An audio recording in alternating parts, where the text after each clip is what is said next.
یہ ہے کہ حقائق پر گفتگو کی جائے، حکمت کی بات کی جائے، اور اس کے ساتھ جو ہر چیز انسانی عقل کو قبول کرے اس کے مطابق گفتگو کی جائے تو بات سمجھانا بڑا آسان ہو جاتا ہے۔ مجیب الرحمان شامی بہت بڑا نام ہے۔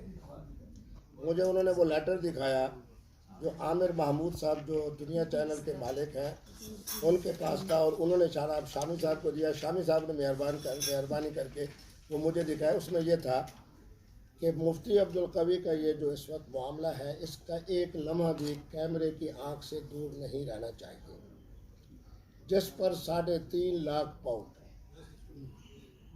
بی بی سی نے خرچ کیا ہے ہمارے جو الیکٹرانک میڈیا ہے اس پر۔ اس پر میں ایک واقعہ سناتا ہوں۔ میں کچھ نہیں کہتا الیکٹرانک میڈیا کو، کیونکہ میرے ہاں تو بہت ہی زیادہ الیکٹرانک میڈیا کا احترام ہے، اور الحمدللہ ہمیشہ الیکٹرانک میڈیا نے میرے ساتھ تعاون کیا ہے، چاہے مثبت یا منفی۔ جس وقت ایران عراق جنگ ہو رہی تھی تو میں مہمان تھا محترم صدام حسین صاحب کا، ہمارے ساتھ شیخ الازہر بھی تھے۔ تو دوسری طرف جناب ایران میں کانفرنس ہو رہی تھی تو وہاں خود مصر کے جو مفتی اعظم تھے وہ وہاں جناب تشریف لائے ہوئے تھے۔ تو میں نے ان سے پوچھا، میں نے کہا کہ شیخ الازہر آپ ہمارے ساتھ ہیں اور مفتی اعظم ایران کے ساتھ ہے، کوئی آپ کی ملک کی پالیسی بھی ہے؟ بڑا خوبصورت انہوں نے جملہ کہا۔ تو انہوں نے کہا کہ مصری ہوتا وہی ہے جو ہر وقت برائے فروخت ہو۔ اب آگے چلتے ہیں۔ صورتحال یہ ہے کہ ہمارے لیے مفتی عبدالقوی ایک مراحل سے گزرا، ازمائش سے گزرا، لیکن الحمدللہ اللہ کی عزت کی برکت سے میرے ساتھ جو اللہ تبارک و تعالیٰ کا کرم کا معاملہ ہوا، آج مفتی عبدالقوی اسی عزت کے ساتھ، اسی شہرت کے ساتھ پھر زندہ و تابندہ ہے، اور الحمدللہ اسی خدمت انسانیت کا ماٹو ہی ہمارا ماٹو ہے۔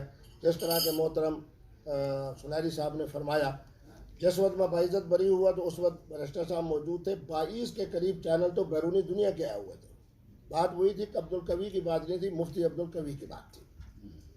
میں نے پہلے دن سے یہ بات طے کی تھی کہ مثبت بات اور غیر متنازع بات، جس طرح ہمارے گیلانی صاحب نے فرمایا، اور یہی ہمارا ماٹو ہے۔ پچھلے دنوں آپ نے دیکھا کہ جناب جب سرمد صاحبہ کی بات ہوئی اور ادھر جناب قمر صاحب کی بات ہوئی تو سب سے زیادہ اعتدال والی بات میں نے الیکٹرانک میڈیا پہ کی۔ میں نے کہا میں اتنے سینکڑ پروگرام میں آ چکا ہوں، 2000 کے لگ بھگ پروگرام ہے جن کے اندر میں آیا ہوں، میں کبھی بھی کسی محترم اور محترمہ کی گفتگو کے دوران مداخلت نہیں کرتا۔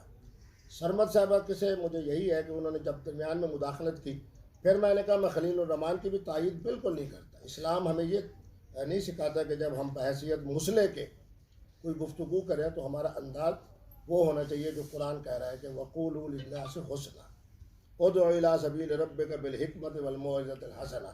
مفتی عبدالقوی کے آج تک کے پروگرام اس بات کے گواہ ہیں کہ نہ میں نے کسی شخصیت کی تذلیل کی ہے اور نہ کوئی میرا جملہ قابل گرفت ہے۔ میں نے ہر پروگرام میں یہی بات کہی کہ مفتی عبدالقوی کا جملہ کوئی ایسا ہو جو امت مسلمہ کے اندر اور انسانیت کے اندر قابل اعتراض ہو، آپ ایک جملہ نہیں پیش کر سکتے۔ حالانکہ بڑے حساس پروگراموں میں آیا ہوں جو دینی حوالے سے اور اس حوالے سے۔ گلگت اور بلتستان کے حوالے سے مجھے وہ پرانی بات یاد آ رہی تھی کہ ضیاء الحق صاحب کا زمانہ تھا، اللہ معاف فرمائے۔ گلگت بلتستان کے اندر انتہائی خوفناک اس وقت جھگڑا ہوا شیعہ اور سنی کا۔ تو ان کو پورے پاکستان میں ضیاء الحق صاحب کو کوئی نہیں ملا جو اہل سنت کی نمائندگی کرتے ہوئے وہاں کوئی عقل کی جا کے بات کرے، کیونکہ اس وقت میرے جو اہل تشیع یا اسماعیلی مسلمان تھے وہ بڑے کمزور تھے، اور جو ہمارے اہل سنت تھے وہ اپنی افرادی قوت اور اس کی وجہ سے بڑے جناب، اور پھر خاص طور پہ اس وقت کی جو پالیسی تھی وہ بھی میں اختصار سے بیان کر دوں۔ سن 82 سے لے کے سن 95 تک میں یہ سمجھتا ہوں کہ اس وقت سارا استعمار جو تھا وہ اہل سنت کی بیک پہ تھا، خواہ وہ اقتدار والے خواہ اہل علم والے۔ سن 95 کے بعد انہوں نے پھر اپنی پالیسی کو بدلا، یہ میں اپنے مشاہدے کی بات کر رہا ہوں۔ اب سارا استعمار جو ہے وہ کس کے بیک پہ کھڑا ہے؟ ان کے بیک پہ کھڑا ہے جن کو ہم اہل تشیع بھائی کہتے ہیں، کیونکہ انہوں نے ہمیں اس کھیل میں رکھنا ہے اور اسی کی وجہ سے امت مسلمہ نے تباہی ہونی ہے۔